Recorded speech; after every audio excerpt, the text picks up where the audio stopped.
In this video, I want to look at the multiplication rule of probability. So far, we've discussed the addition rule. The probability of A union B is equal to the probability of A plus the probability of B minus the probability of A intersection B. We've also talked about the conditional probability rule, the probability that B given A is equal to the probability of A intersect B over the probability of A. And the multiplication rule looks at the probability of A intersect B.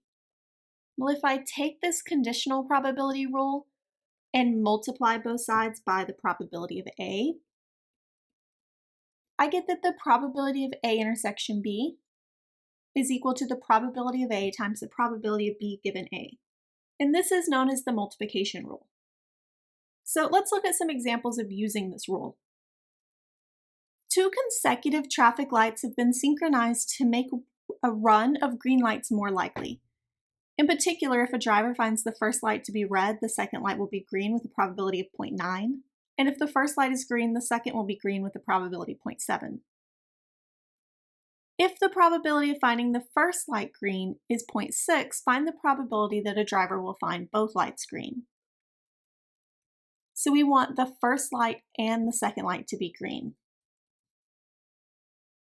So this is the probability of the first green times the probability of the second green, given that the first was green. Well,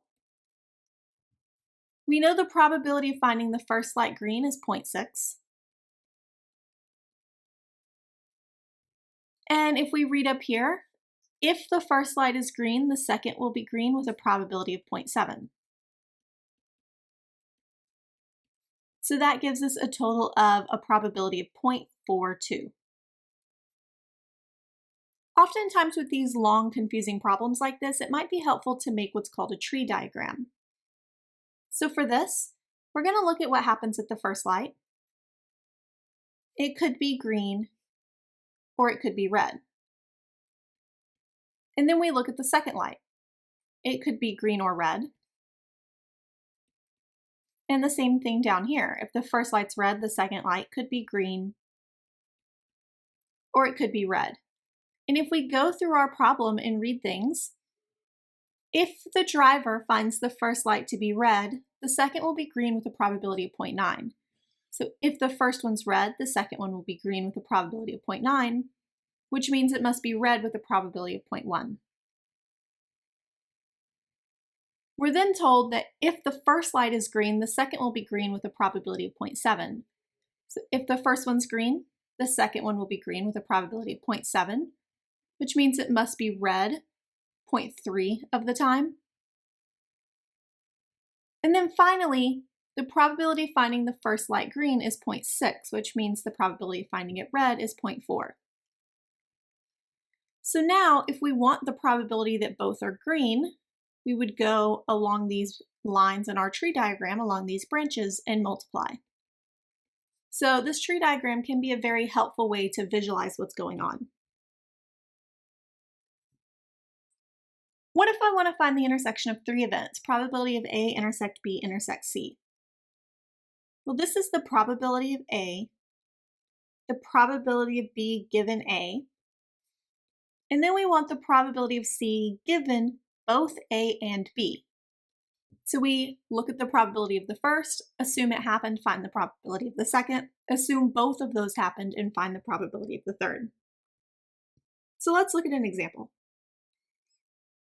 I want to pick 3 cards from a deck, find the probability the first draw is an ace, the second draw is a king, and the third draw is a queen. Well, there are 4 aces in a deck out of a total of 52. There are 4 kings, but now I've removed one of the cards. I removed an ace already. So now there are 51 cards. For my third one, I've removed an ace, and I've removed a king. I want this one to be a queen, so there are 4 queens, but I've already removed an ace and a king, so I'm down to 50 cards. So we could multiply this to figure out this appropriate probability. My next example, Of the customers entering a department store, 30% are men and 70% are women. The probability that a male shopper will spend more than $50 is 0.4, and the corresponding probability for female shopper is 0.6. The probability at least one of these items purchased is returned is 0.1 for male shoppers and 0.15 for female shoppers. We want to find the probability that the next customer to enter the department store is a woman who will spend more than $50 on items that will not be returned. So there's a lot of information here, so let's see if we can organize this with a tree diagram. The first thing we need to determine is if the customer is female or male. From there, we looked at, do they spend more than $50 or do they spend less than $50? Same thing down here. More than 50 or less than 50. After that, we need to know if the item was returned or not. So I'm going to use R for returned, N for not. We need that to happen for each one of these. And then from there, we can start filling in our probabilities. So, of the customers entering a department store, 30% are men and 70% are women. So we have 30% male, 70% female. Going back up, the probability a male shopper will spend more than $50 is 0.4. So more than 50 would be 0.4, which means less than 50 would be 0.6. The corresponding probability for a female shopper is 0.6. So the probability a female shopper spends more than 50 is 0.6. So less than 50 would have to be 0.4.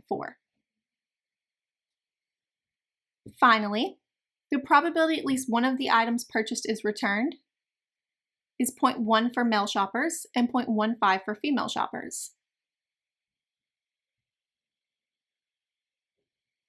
So for male shoppers, we return at a rate of 0.1, which means we don't return at a rate of 0.9. For female, the rate of return is 0.15, which means the rate of not returning would be 0.85.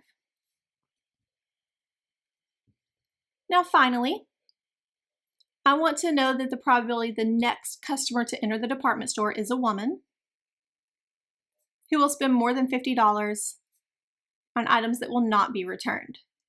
So now we have 0.7 times 0.6 times 0.85, which gives us that this probability is 0.357.